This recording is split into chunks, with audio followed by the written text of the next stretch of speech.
Hello class, my name is Hugo, and for my persuasive speech, I'll be talking about public transportation. Have you ever gone to an OU game down in Norman, and afterwards gotten stuck on I-35 in what is essentially a Walmart parking lot? If you have, I know how you feel, and I'm certain some of our classmates do too. Now, what if I said I had a solution to this problem? And that solution is public transportation. Public transportation is special because it offers flexibility when it comes to getting around. It also offers potential monetary savings, and it's also good for the environment. So first, I want to talk about the flexibility that public transportation offers in our day-to-day lives. During rush hour, from 5 to 6 p.m. in some places, and even longer in others, public transportation gives you another way to get to and from work. For example, instead of being on the highway during rush hour, you can get on the bus or the train.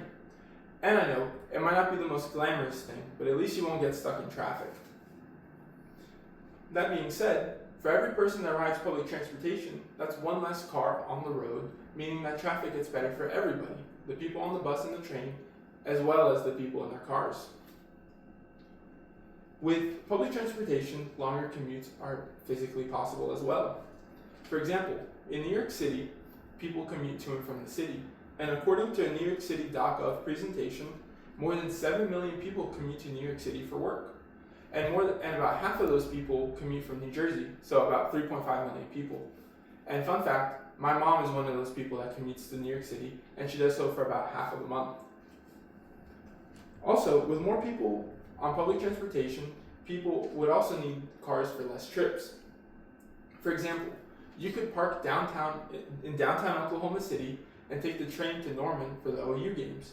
Or if we had a train system that enabled it, you could take the train from Edmond all the way down to Will Rogers World Airport so you can fly out on your trips. Also, for those of you that like to go to Tulsa, the commute to and from Tulsa could be as little as 45 to 60 minutes, which is way less than the current 2-hour trip that it takes to drive to and from Tulsa. Now, I want to talk about the savings public transportation can offer you. According to the Institute for Transportation and Development Policy, they estimate that car ownership is approximately $12,295 per year, which is quite a lot.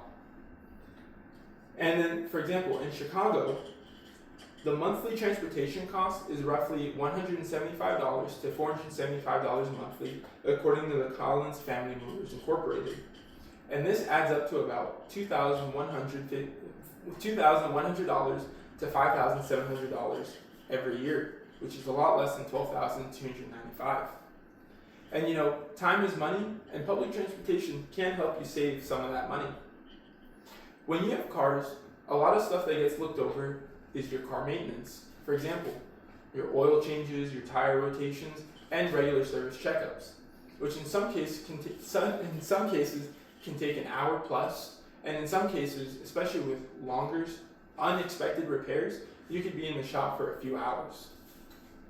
Although, admittedly, with public transportation, you might experience delays, such as from storms, train derailments, or other people's medical emergencies. But then again, you won't be stuck in traffic. Public transportation is also good for the environment. Transportation reduces the need for extra roads. And without that extra need for roads, we could save more space in our cities and our more rural areas for plants and animals. Less cars being driven leads to that lower demand for cars,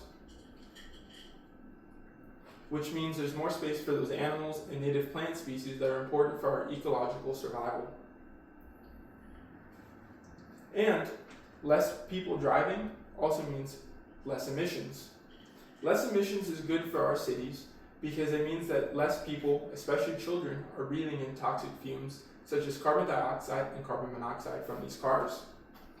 According to the Kansas City Area Transportation Authority, if a single person replaces a 20-mile commute, just 20 miles, which in Oklahoma City is very little, that person could reduce their carbon footprint by 48,000 pounds of carbon dioxide yearly, which is about 20 pounds per day.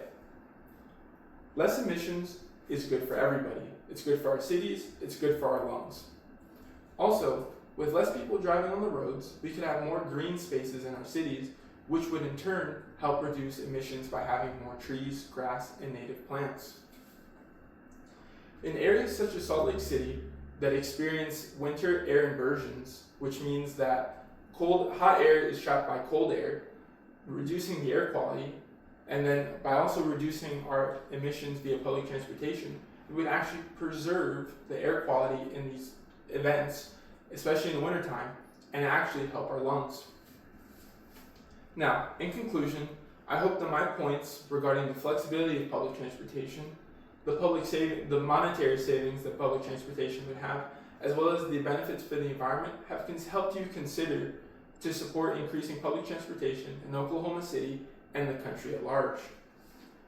You know, when I was a kid, one of my favorite memories was taking New Jersey Transit from my hometown to New York City and passing the international airport on the way there and seeing all the big wide-body aircraft, as well as the small aircraft in the air taking off for their destinations, and then eventually arriving in the big city myself.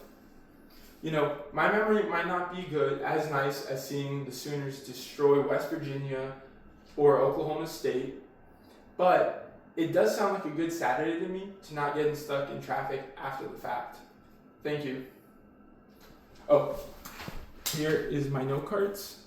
And no Carlos today for my audience, but my friend Aaliyah. Thank you.